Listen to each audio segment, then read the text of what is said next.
Good afternoon student.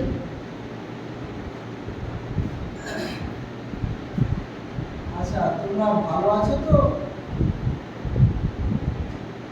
আশা করি তোমরা সকলে ভালো আছো। আজকে তোমাদের তারিখ জানা আছে? দেখো তো আমি ঠিক লিখছি?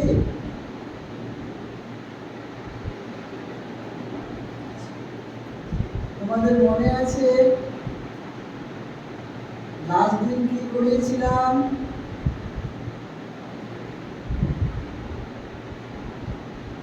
হ্যাঁ,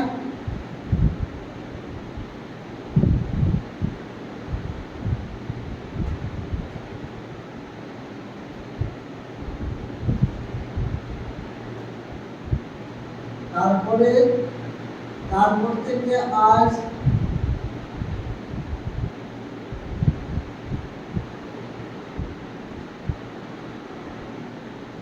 আজকে লাস্ট দিন যা করেছিলাম তার থেকে আজকে সেই পাঠটা আলোচনা করব, ঠিক আছে? আচ্ছা, তোমরা জানো তোমরা পুজোর সময় ঠাকুর দেখেছিলে। ঠাকুর দেখার সময় যেখানে প্রতিমা ছিল সেখানে পুরোহিত মশাই ছিলেন আর তার সঙ্গে একজন লোক ছিল, ঠিক আছে? এবার ওইখানে কি হতো, পুরোহিত মশাই পুজো করতেন আর সেইখানে একজন ছিলেন যিনি পুরোহিত মশাইকে সমস্ত জিনিস জোগাড় করে দিতেন। সেই জোগাড় করে দিতেন আর পুরোহিত মশাই সেইটা জোগাড় করে সেটা পুজো করতেন, ঠিক আছে? যিনি জোগাড় করতেন তাকে বলা হতো ব্যবস্থাপক, আর তিনি যে কাজগুলো করতেন সেটা হচ্ছে ব্যবস্থাপনা কার্যবলী।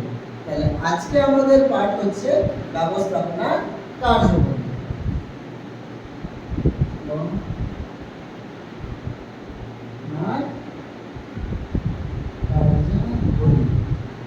ঠিক আছে?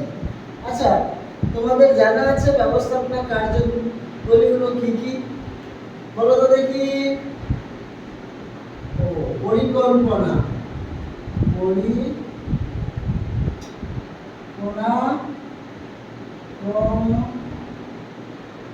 করা। বাহ, খুব ভালো বলেছো। ব্যবস্থাপনার প্রথম কাজটা কি হচ্ছে?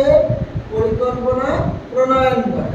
তাহলে যে কোনো কাজ করতে গেলে, আমরা ব্যবসার ক্ষেত্রে হলো বা কোনো কোম্পানির ক্ষেত্রে হলো, আমরা যখন কোনো কাজ করতে যাব তখন প্রথম কি হবে?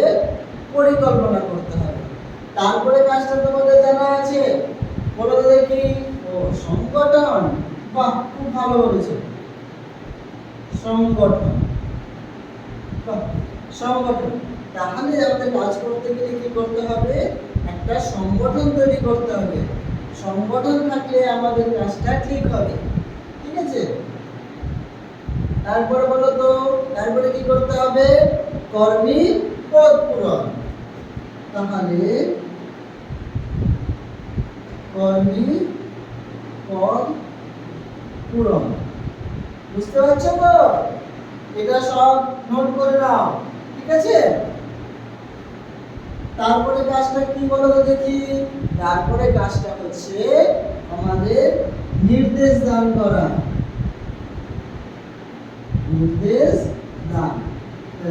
দান আমাদের ব্যবস্থাপক সমস্ত কর্মীদের একটি নির্দেশ দান করে থাকেন, কাকে কত সময় কি কাজ করতে হবে সেই নির্দেশ দান প্রদান করে। তারপরে আমাদের কি আছে বলো তো? এরপরে কি কাজ কি আছে? নিয়ন্ত্রণ করা।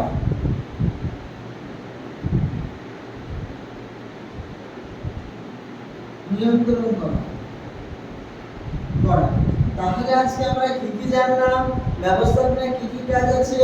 প্রথম আছে পরিকল্পনা প্রণয়ন করা, সংগঠন, তারপরে আমাদের আছে কর্মী পদ পূরণ, তারপর আছে নির্দেশ দান, তারপরে নিয়ন্ত্রণ, ঠিক আছে? এটা তোমরা সকলেই নোট করে নাও। কারো কি অসুবিধা আছে তো বলো, আমি বুঝিয়ে দেব, ঠিক আছে? নোট করে নাও।